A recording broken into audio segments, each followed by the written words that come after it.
अस्सलामुअलैकुम जी viewers, elif के next आने वाले एपिसोड में आप देखने वाले हैं कि आरज़ू उकरत के पास जाएगी और उसे कहेगी कि सलीम को हमारे रास्ते से हटाना होगा। तो उकरत कहेगा मैंने कत्ल कभी नहीं किया। आरज़ू कहेगी कि तुम डर रहे हो। उकरत कहेगा मैं बिल्कुल नहीं डर रहा, तुम मुझे कातिल बना रही हो। आरज़ू कहेगी अच्छा तो सलीम अगर ज़ैनब से शादी कर ले तो तब भी नहीं करोगे तुम। ये सुनकर उकरत हैरान हो जाएगा और पूछेगा क्या सलीम ज़ैनब से शादी कर रहा है।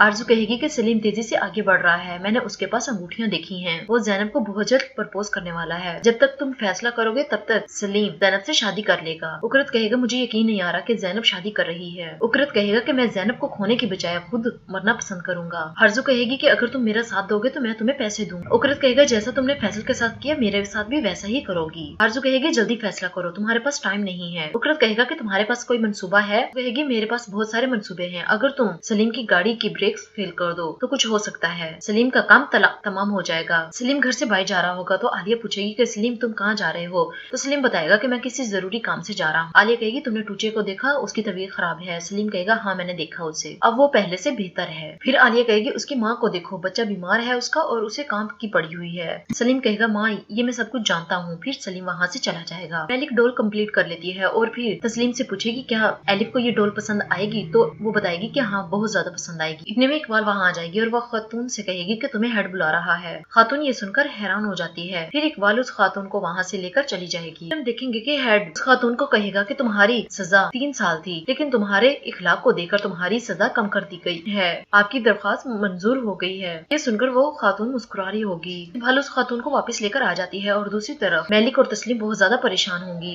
कि हेड ने पता नहीं उस खातून को क्या कहा होगा। वो खातून आ जाती है और वो कहेगी कि मुझे पानी पीना है। मेलिक उसे पानी पिलाएगी और फिर मेलिक उससे पूछेगी कि मुझे बताओ कि हेड ने तुम्हें क्या कहा। तो फिर वो खातून बताएगी कि मेरे अच्छे इखलाक को देखकर हेड ने मेरी सजा कम कर दी है। ये खबर सुनकर मेलिक और वो खातून बहुत ज्यादा खुश हो जाएंगी और तस्लीम कहेगी अच्छा तो फिर बहुत जल्द हम घर चले जाएंगे। मेलिक भी उसके लिए बहुत ज्यादा खुश होगी। आरज़ू घर आ जाती है। आलिया उसे डांटेगी कि तुम्हें नहीं पता था कि तुम्हारा बच्चा बीमार पड़ा है। आरज़ू कहेगी मैंने जाने से पहले टूचे को दवाई दे दी थी और वैसे भी उसके पास मेड मौजूद है। तो आलिया कहेगी ये काम मेड का नहीं बल्कि माँ का होता है। एलिफ बरकू के साथ खेल रही होगी और टूचे लेटे लेटे ये सब कुछ देख रही होगी। टूचे उन दोनों को खेलते हुए मुस्कुरा रही होगी। इतने में आरज़ू वहाँ आ जाएगी। आरज़ू टूचे की तबीयत मालूम करेगी। टूचे कहेगी कि मोम अगर आप मेरे पास होती तो शायद मुझे अच्छा महसूस होता। आरज़ू कहेगी कि टूचे गर्म कपड़े पहन लो।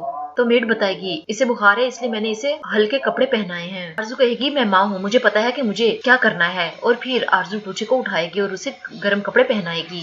आरज़ू टूचे को लेकर वहाँ से चली जाएगी और फिर हम सलीम को देखेंगे जो बहुत ज्यादा एक्साइटेड होगा और गुलनूर भी वहाँ मौजूद होगी। वहाँ सलीम आ जाता है। सलीम गुलनूर को कहेगा कि मैंने आपको ज्यादा इंतजार तो नहीं करवाया। गुलनूर कहेगी कि नहीं। सलीम और गुलनूर दोनों कैफे को सजाने लग जाएंगे कि आज सलीम ने ज़ैनब को प्रपोज करना था इसलिए दोनों मिलकर कैफे को सजा रहे होंगे। सलीम गुलनूर से पूछेगा क्या ज़ैनब को ये सब कुछ पसंद आएगा। गुलनूर कहेगी हाँ बहुत पसंद आएगा। फिर गुलनूर कहेगी कि मैं ज़ैनब के पास जा रही हूँ। मेलिक को किसी के कॉल आएगी और कहेगा कि तुम्हारा मंसूबा मंजूर हो गया है, वो अब जमीन तुम्हारी है, आप वहाँ जो चाहे बना सकते हैं। सुनकर मेली बहुत ज्यादा खुश होगा और ये बात बाबा अफरोज को भी बताएगा। बाबा अफरोज भी मेली के लिए बहुत ज्यादा खुश होंगे। अफरोज कहेगा कि मेली मैंने आज तक तुम्हें इतना खुश नहीं देखा। मेली कहेगा कि मेरा ख्वाब पूरा होना जा रहा है। अफरोज कहेगा कि आप बहुत सारे बच्चों को खुशी देने जा रहे हैं, आपको हमेशा कामयाबी मिलेगी। मेली कहेगा बस एक काम रह गया है, मैं चाहता हूँ कि मैं अपनी बहन को उस जहन्नुम से निकालूं, बाकी 3 दिन रह गए हैं।